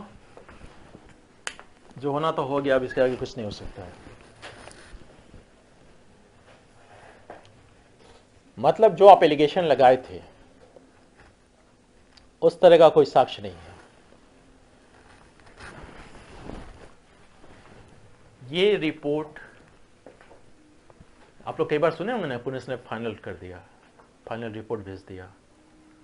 इसका मतलब ये हुआ कि आपने जो एलिगेशन लगाया था वो इन्वेस्टिगेशन के दरमियान उसको कोई एविडेंस नहीं मिला, और इस वजह से आपके एलिगेशन को वो कह रहे हैं कि झूठा एलिगेशन है, इस तरह का कोई मामला नहीं बन रहा है। यानी कि एविडेंस अनसफिशिएंट है। तो वैसे स्थिति में ये क्या करेगा? ये हो सकता है कि जिस वक्त फाइनल रिपोर्ट मिलती है, ये किसको भेजेगा फाइनल रिपोर्ट? ये तो रिपोर्ट है ना, ये किसको भेजे? मजिस्ट्रेट के पास। जब ये मजिस्ट्रेट के पास ये रिपोर्ट जाएगी तो मजिस्ट्रेट के पास क्या ऑप्शन है? या तो इस फाइनल रिपोर्ट को मान ले या नहीं माने, दो स्थिति बनती है। अगर फाइनल रिपोर्ट को मान लेता है तो ये वो करेगा कि जो अभियुक्त अगर जेल में है तो जेल प्रशासन को बोल देगा, उस पर कोई चार्ज नहीं बनता, उसको रिहा कर दीजिए। दूसरी, अगर वो बॉन्ड पे है क्योंकि बॉन्ड भी तो भरवाया जाता है ना उपस्थित होने के लिए, तो वो बॉन्ड रिलीज कर देगा, मतलब उसको बॉन्ड से मुक्त कर देगा। पर्सनल बॉन्ड पे भी तो लोग होते हैं ना कि जिस समय जहाँ उपस्थित हो वहाँ उपस्थित होना है, तो बॉन्ड को रिलीज कर देगा। अगर इस फाइनल रिपोर्ट को नहीं मानता है कि हम नहीं मानते, तब ये क्या करेगा? ये तो रिपोर्ट है, फाइनली रिपोर्ट है, बस पुलिस अधिकारी के द्वारा आफ्टर इन्वेस्टिगेशन आई हुई रिपोर्ट है ना, तो इसके पास तो यहाँ तो इस रिपोर्ट में कुछ है नहीं, बट साथ साथ इसको केस डायरी भी भेजनी है। लेकिन केस डायरी में लगता है कि कुछ है सामग्री जिस पे मामला बन रहा है और इसको छिपाया गया है, तो वैसी स्थिति में ये खुद जांच करेगा और एम्पावर्ड है कॉग्निजेंस ले लेगा। यानी ये आप नहीं समझिएगा कि फाइनल रिपोर्ट आ जाने से ही अभियुक्त छूट गया। ये सब मजिस्ट्रेट के पाले में गेंद आ गई, अब वो चाहे तो करे। क्लियर है? डिस्कशन नहीं है। देखिए हमने क्या कहा आपको, मजिस्ट्रेट कॉग्निजेंस लेता है या तो कंप्लेंट पे या पुलिस रिपोर्ट पे या खुद अपने नॉलेज पे या अपने के अलावा हटके किसी अन्य व्यक्ति के नॉलेज पे। ये उसके पास 190 में जिस पर हम लोग देखेंगे उस पर कॉग्निजेंस लेता है। पुलिस रिपोर्ट तो आ गई, बट इस पुलिस रिपोर्ट में कोई मामला बन नहीं रहा है। वैसी स्थिति में वो केस डायरी मंगवाएगा। केस डायरी में भी हम थोड़ी देर में चर्चा करेंगे क्या है। वो डे टू डे का लिखा रहता है कि किस वक्त आपको क्या कहते हैं FIR लॉस हुआ, कब से आपने इन्वेस्टिगेशन स्टार्ट किया, कहाँ कहाँ गए, क्या क्या करते रहे, इन सभी चीज़ों का ब्यौरा होता है। तो मंगाया और उसको देखने से लगा कि नहीं कुछ चीज़ें हैं जो रिपोर्ट पे नहीं आ रही है, वैसे स्थिति में इस पर कॉग्निजेंस ले लेगा। एक रिपोर्ट तो है, कॉग्निजेंस ले सकता है, ये कर सकता है। और अगर अभियुक्त जेल में है तो उसको रिहा कर देगा। अभियुक्त अगर जमानत पे है तब, अब तो चूंकि फाइनल रिपोर्ट है ना, अगर मान लिया जमानत पे है तो ऐसी स्थिति में बोलेगा कि ठीक है एक बॉन्ड भर दो और जब तुम्हारी जरूरत होगी कोर्ट या कहीं तुम उपस्थित हो जाना। पुलिस अभिरक्षा में है तो वैसी स्थिति में उसको रिलीज कर देगा। ठीक है, ये तो कंडीशन फाइनल रिपोर्ट की है।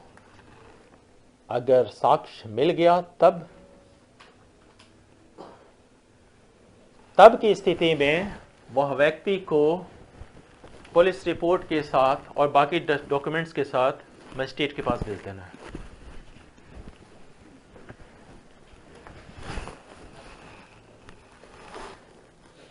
हमें एक बात बताइए, वो व्यक्ति अगर जमानत पे है और उसके अगेंस्ट में प्रॉपर एविडेंस मिल गया, अब क्या करें? उसको गिरफ्तार करके भेजें या उसको मजिस्ट्रेट का एड्रेस दे दे, बोले कि चले जाना कल?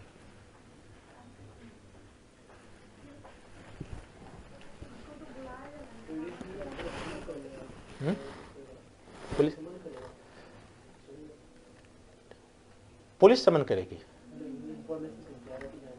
नहीं, ये प्रोविजन तो नहीं। 170 देखिए तो साफ साफ बोल रहा है कि हम मजिस्ट्रेट के पास भेज देंगे उस व्यक्ति को साथ साथ। अब एविडेंस मिल गया ना।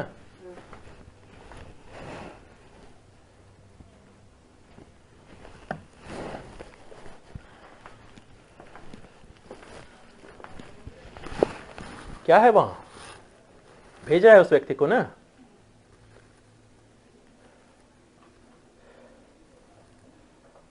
हमारा प्रश्न यही है आपसे कि व्यक्ति अगर जमानत पे है तब क्या गिरफ्तार करके उसको भेजें?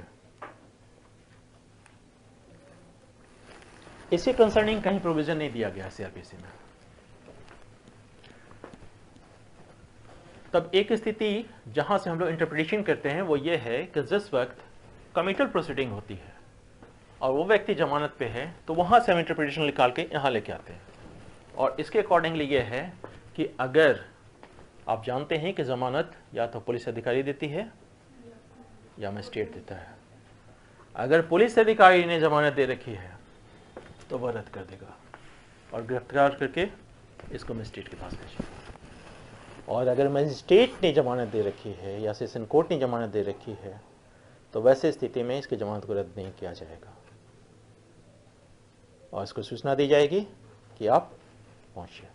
आप जानते हैं सूचना नहीं मिले जमानत ऑटोमेटिक रद्द हो जाएगा अगर वो कंप्लायंस में नहीं गया। या बॉन्ड पे है अगर, तो बॉन्ड पे आप जानते हैं 89 का प्रोविजन क्या है, सेक्शन 89। अगर बॉन्ड के प्रोविजंस को आप फॉलो नहीं करें हैं, कंप्लायंस में नहीं है, तो बॉन्ड रद्द हो जाता है और आपको गिरफ्तार किया जा सकता है। तो ये कंडीशन है। इस व्यक्ति के साथ साथ जो भी आर्म्स वगैरह या कुछ सामान जो कुछ भी है उसको भी भेजेंगे हम, और साथ में उन व्यक्तियों को जो साक्ष्य दे सकते हैं इसके अगेंस्ट में, या जो आवेदक है एफआईआर जिसने किया है उनको भी कहेंगे कि आप चाहिए। वहां तक क्लियर है? कहाँ जाइए, कौन मजिस्ट्रेट?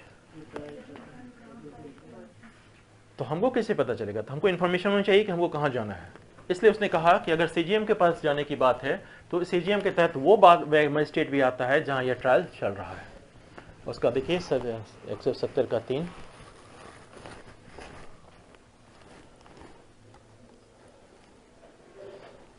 और वो व्यक्ति जो बॉन्ड एग्जीक्यूट कर रहा है, एक से अधिक व्यक्ति हैं अगर, तो वैसी स्थिति में किसी एक व्यक्ति को बॉन्ड की एक कॉपी देंगे और बाकी ओरिजिनल बॉन्ड किसको भेज देंगे? मजिस्ट्रेट को। अच्छा, वो व्यक्ति जिसको हम कह रहे हैं कि आप जाइए मजिस्ट्रेट के पास, अगर वो नहीं जाना चाहता है तब, क्योंकि एक्यूज्ड की बात अब नहीं हो रही है,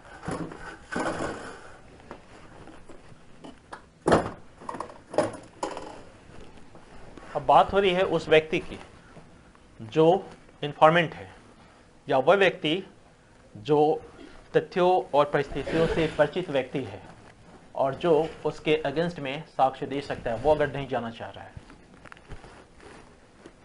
तो वैसी स्थिति में इसको गिरफ्तार करके भेजेंगे और तब तक डिटेन रखेंगे मजिस्ट्रेट के पास भेजने के पास कि तुम बॉन्ड भरो तब रिलीज हो, और नहीं तो जब तक कार्रवाई चल रही है तब तक अरेस्ट रहो। ये प्रोविजन है 171 के प्रोविजन में। देखिए 171 का प्रोविजन देखिए,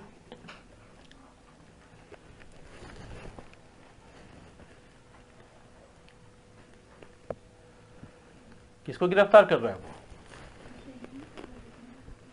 जो भी है व्यक्ति या विटनेस जो भी है उसको अरेस्ट करके आप कब तक रखेगा?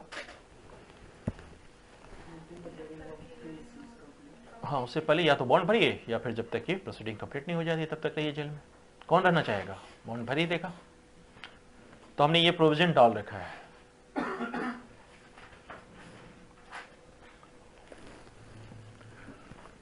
जो साक्षी है या जो इन्फॉर्मेंट है वो कोर्ट जा रहा है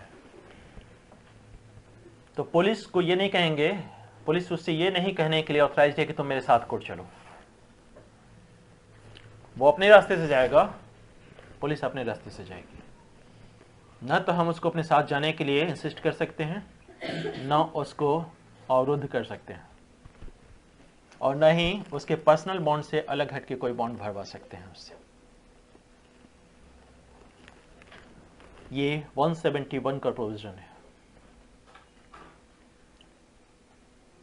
किसके कंसर्निंग है? ये विटनेस के कंसर्निंग है। कौन सा विटनेस? क्या करेगा विटनेस जाके? विटनेस कहां से मिला इसको? ड्यूरिंग इन्वेस्टिगेशन मिला है। तो ड्यूरिंग इन्वेस्टिगेशन में हो क्या रहा था हम लोग देख चुके हैं। 160 देखे हैं हम लोग, 161 देखें। अब जो नेक्स्ट प्रोविजन है आपका 172, ये है केस डायरी। हम लोग अब तक कितना डायरी देख लिया? चिक डायरी, जनरल डायरी, अब ये केस डायरी। 172 केस डायरी से रिलेटेड है। केस डायरी कौन रखेगा? Investigating officer. जो अन्वेषण कर रहा है, जो इन्वेस्टिगेट कर रहा है, वो एक डायरी रखेगा। और डायरी कैसी होगी? अब सवाल है कि आप कितने जगह घूमते हैं, तो हो सकता है कि एक डायरी भर जाए आपकी, तो दूसरी रखेंगे, वो भी भर जाए तो तीसरी रखेंगे। तो जितना भी रखेंगे उसमें वॉल्यूम 1, वॉल्यूम 2 करते जाएंगे आप, और सब पे पेज लिखेंगे, पेज नंबर। ये नहीं कि 20 से 2 को पेज गैप कर दिए, बाद में ऐड कर लिया। इसमें क्या होगा, किस तारीख को आपको इंफॉर्मेशन मिली, किस तारीख से आपने इन्वेस्टिगेशन स्टार्ट की, आप कहां कहां गए, किन किन से मिले। आपको याद होगा जिस वक्त 161 का बयान चल रहा था, हमने कहा कि अगर वो ओरल है तो उसको इंसर्ट करेगा केस डायरी में। नहीं, सब्सटेंस की बात नहीं, ओरल है तो वो हालांकि ब्रीफ में ही लिखता है, एक एक लाइन बाय लाइन नहीं लिखता है, क्योंकि वो इन्वेस्टिगेशन कर रहा है। तो सब हाँ, सब्सटेंस लिखा जाता है। एफआईआर जब होता है तो उसके सब्सटेंस को जनरल डायरी में, और चिक डायरी में ओरली अगर एफआईआर कर रहा है तो वैसे स्थिति। हाँ,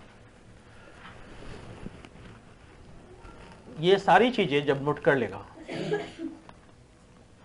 तो सवाल है कि जो ये केस डायरी है, अभी आपने देखा था जिस वक्त फाइनल रिपोर्ट हो रही थी उस पर मजिस्ट्रेट इंपावर्ड हो गया था, केस डायरी देख के कॉग्निजेंस ले रहा था। तो इस आपसे पूछा जाता है प्रश्न यहां से कि केस डायरी की एविडेंटरी वैल्यू है। अभी तक एविडेंटरी वैल्यू से रिलेटेड कितने क्वेश्चन आए हैं? एफआईआर के, उसके बाद आपके 164 का भी एविडेंटरी वैल्यू के कंसर्निंग आएगा।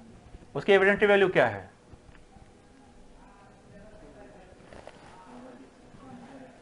हाँ, किसके कंसर्निंग? जो करता है उसे, कॉन्ट्राडिक्टरी और कोरोबोरेशन दोनों की कंसर्निंग। एफआईआर के भी सिर्फ इंफॉर्मेंट की कंसर्निंग, हमेशा याद रखिएगा, विटनेस की कंसर्निंग नहीं है, वो उसकी कंसर्निंग है। ठीक है, ये कहता है कि जो केस डायरी है उसका क्या इंपॉर्टेंस है। तो कहता है कि कोर्ट इसको अपनी सहायता के लिए मंगवा सकता है, लेकिन साक्ष्य के रूप में इस्तेमाल नहीं कर सकता है। इसका क्या मतलब हुआ? एविडेंस के तौर पे केस डायरी का इस्तेमाल नहीं किया जाता है, बट कोर्ट इसको मंगवाएगा अपने हेल्प के लिए। हेल्प कैसे लेगा? अब इसमें कैसे ले रहा था? फाइनल रिपोर्ट आ गई थी, वो केस डायरी पढ़ रहा था और देख रहा था कि आप कहां कहां गए हैं, और रिपोर्ट में देख रहा था कि क्या उसका कंसर्निंग आपने कुछ लिखा है कि नहीं, किसी का ओमिशन है क्या, ये सब चीजें कर रहा था। तो कह रहा कि इसमें लिखे हुए जो स्टेटमेंट हैं, केस डायरी में तो स्टेटमेंट लिखा होगा ना, याद कीजिए जिस वक्त ओरल हो रहा था हमने क्या था, 1A के तहत क्या है, 161 के तहत जो आप बयान ले रहे हैं विटनेस का, वो आप इंसर्ट कर रहे हैं केस डायरी में। तो इसके स्टेटमेंट को साक्ष्य के रूप में हम नहीं लेंगे, ये बात है, लेकिन अपने हेल्प के लिए लेंगे। ये पावर सिर्फ कोर्ट को है। एक्यूज्ड या उसका कोई एजेंट, उसका एजेंट कौन होगा? उसका वकील। इन दोनों को केस डायरी मंगवाने का कोई राइट नहीं, ये नहीं मंगवा सकते हैं केस डायरी। केस डायरी कौन मंगवाएगा? कोर्ट मंगवाएगी। इनको पावर नहीं है कि एक्यूज्ड मंगवाए और उसको देखे, लेकिन केस डायरी लिखा कौन है? आयो, इन्वेस्टिगेटिंग ऑफिसर। अब सवाल है कि ट्रायल चल रहा है, लंबा पीरियड गुजर गया, उसकी केस डायरी पहले लिखते क्यों है, ये बताइए। एक आईओ है, उसके पास ढेर सारे केसेस हैं, तो उसको स्मरण के रूप में याद रहे कि उस केस के कंसर्निंग वो कहां कहां गया था, इसलिए केस डायरी लिखते हैं। तो निश्चित रूप से जिस वक्त वो अदालत पहुंचा, उसकी स्मृति जवाब दे दी, तो ये क्या करेगा कि हम रिफ्रेश मेमोरी करना चाहते हैं। तो रिफ्रेश मेमोरी करने के लिए क्या करेगा? वो केस डायरी पढ़ेगा, और जैसे ही वो केस डायरी पढ़ा, एक्यूज्ड का पावर यहाँ एग्जिस्ट कर गया, क्योंकि सेक्शन 161 क्या कहता है कि अगर आप रिफ्रेशिंग मेमोरी करते हैं तो एडवर्स पार्टी का राइट बन जाता है उसको पढ़ने का। यानी जैसे ही वो पढ़ता है, एडवर्स पार्टी कौन है? एक्यूज्ड। इसका राइट हो जाता है कि हम भी पढ़ेंगे, हम भी देखेंगे, उससे पहले कोई नहीं है।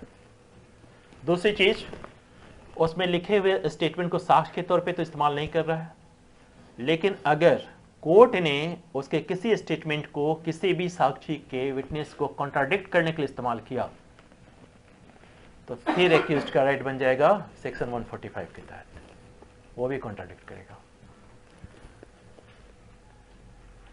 क्लियर है कि कंफ्यूजन है? एकदम सिंपल कॉन्सेप्ट है।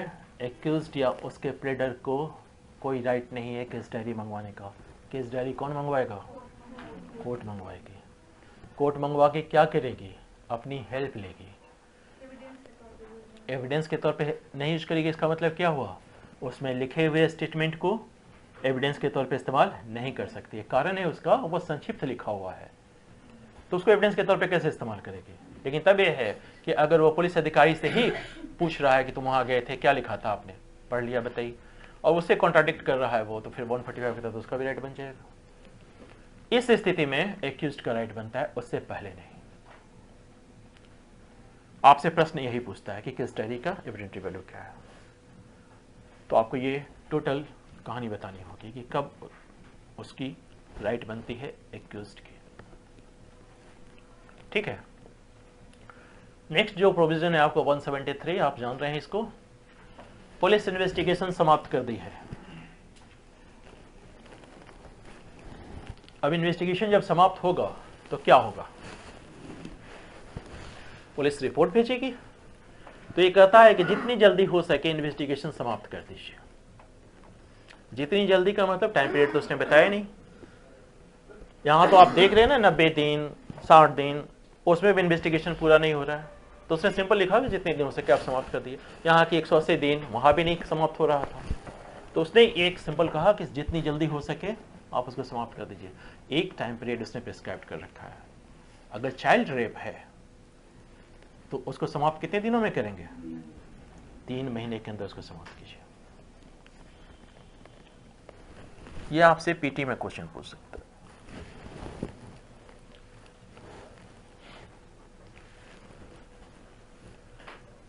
और जब इन्वेस्टिगेशन समाप्त हो गई तो रिपोर्ट भेजिए। तो उसका फॉर्मेट बना हुआ है कि किस फॉर्मेट में पुलिस को अपनी रिपोर्ट भेजनी है।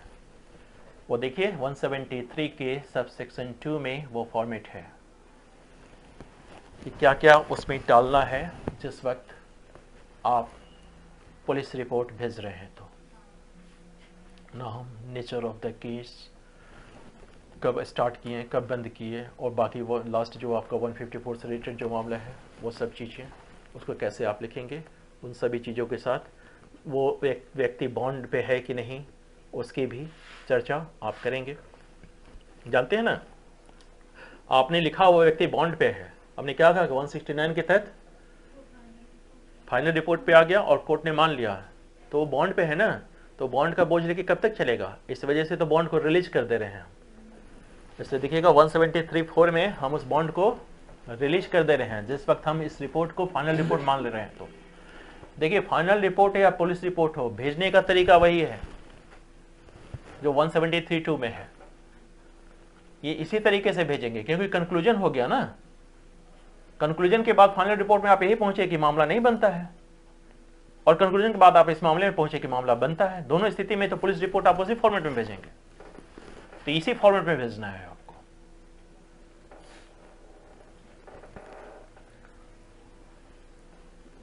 और कहता है कि अगर जब रिपोर्ट भेज रहे हैं तो आपको याद होगा 158 में हम लोगों ने क्या कहा था कि अगर वरिष्ठ पुलिस अधिकारी के माध्यम से भेजी जाएगी रिपोर्ट, तो ऑकरेंस रिपोर्ट किसके माध्यम से भेजी जा रही थी? सुपीरियर ऑफिसर के मामले में। अगर वो राज्य सरकार इसलिए नियुक्त कर रखा है अगर, तो 158 के तहत तो यहाँ भी सुपीरियर अफसर के माध्यम से भेजी जाएगी। क्यों? क्योंकि वो जिस वक्त भेजा जा रहा है वो सुपरविजन कर सके कि किस बात क्या क्या इसमें सेक्शन लगने चाहिए, क्या क्या टाइम चाहिए, क्या इन्वेस्टिगेशन पूरा हुआ या नहीं। और जब तक कोर्ट का कोई अदरवाइज इंस्ट्रक्शन नहीं आता है, वो पुलिस अफसर को फर्दर इन्वेस्टिगेशन के लिए भी आदेश कर सकता है कि आगे इन्वेस्टिगेशन और करो। यानी भेजने से पहले वो सुपीरियर अफसर के माध्यम से हो की जाएगी। और हम लोग देख ही चुके हैं 173 का 4 कि वो बॉन्ड से रिलीज कर दे रहा है या फिर कोई अदर। अगर मान लीजिए बॉन्ड से रिलीज कब करेगा? जब वो फाइनल रिपोर्ट है। लेकिन अगर साक्ष्य उपस्थित है तो ऐसी स्थिति में उसको जेल में भी भेज सकता है। फर्दर इन्वेस्टिगेशन का आदेश भी वो दे सकता है, वो सभी कुछ है वो कर सकता है। 5 कहता है कि जिस वक्त आप दे रहे हैं तो आप क्या क्या चीज़ देंगे इसके साथ। तो कह रहे हैं कि आप जो कुछ भी आपके पास स्टेटमेंट है वो दीजिए। 161 के तहत जो स्टेटमेंट है वो भी दीजिए। और याद कीजिए जिस वक्त हम लोग वो लिए थे आपका 164 का वो पीड़ित का बयान, हमने क्या कहा था 51 के तहत उसको तुरंत साथ में लगाएंगे, तो ये भी दीजिए। इन सभी चीज़ों के साथ भेजिए। पुलिस रिपोर्ट आप भेज रहे हैं, लेकिन आपको लगता है कि कुछ बातें अभियुक्त को नहीं बतानी चाहिए।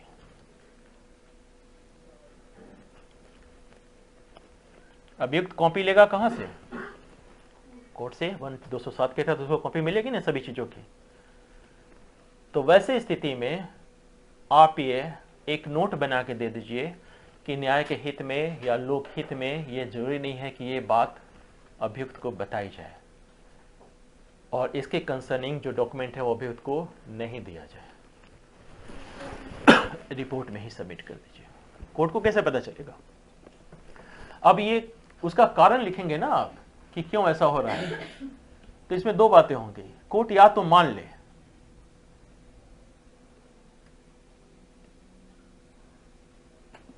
या तो कोर्ट मान ले या ना माने। यानी कि अगर उसको लगता है कि नहीं उसका दिया हुआ रीजन सही है, इस अभियुक्त को नहीं देना है, तो वो डॉक्यूमेंट नहीं देगा, और नहीं तो इंस्ट्रक्ट करेगा कि ये डॉक्यूमेंट इसको दे दिया जाए। दोनों कंडीशन है। और पुलिस अधिकारी भी उस डॉक्यूमेंट को सुविधाजनक अगर रूप से समझता है तो एक्यूज्ड को जो भी कंसर्निंग डॉक्यूमेंट है उसकी कॉपी दे सकता है। दे ही देगा, कुछ जरूर नहीं, सुविधाजनक उसको लेगा तभी देगा, नहीं तो 207 में तो उसको मिलेगा ही सारे डॉक्यूमेंट्स।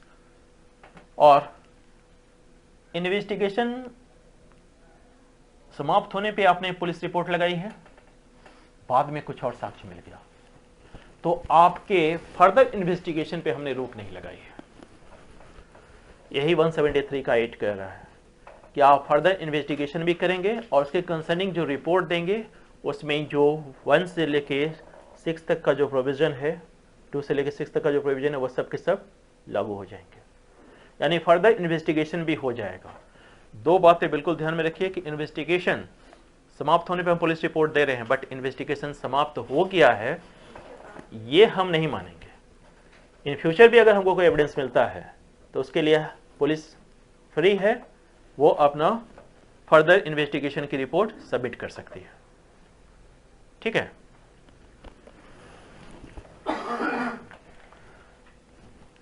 हमने अब तक देखा ऑकरेंस रिपोर्ट, फिर देखा पुलिस रिपोर्ट, थर्ड आती है इंक्वेस्ट रिपोर्ट।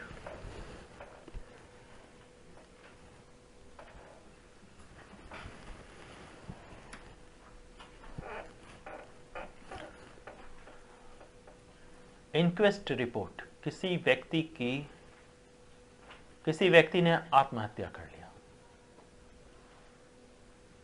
एक कंडीशन यह है, आत्महत्या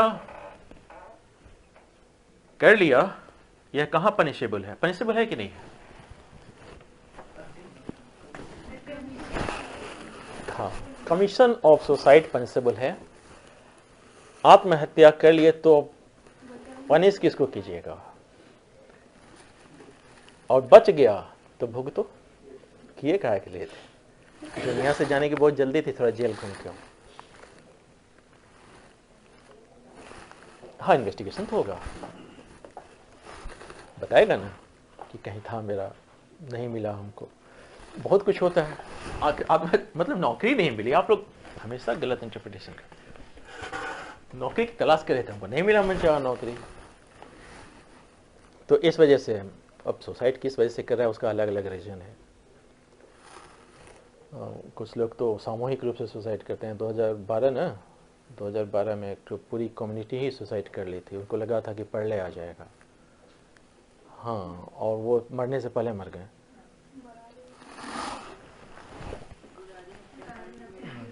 तो हत्याकांड है, वो सुसाइड थोड़ी है।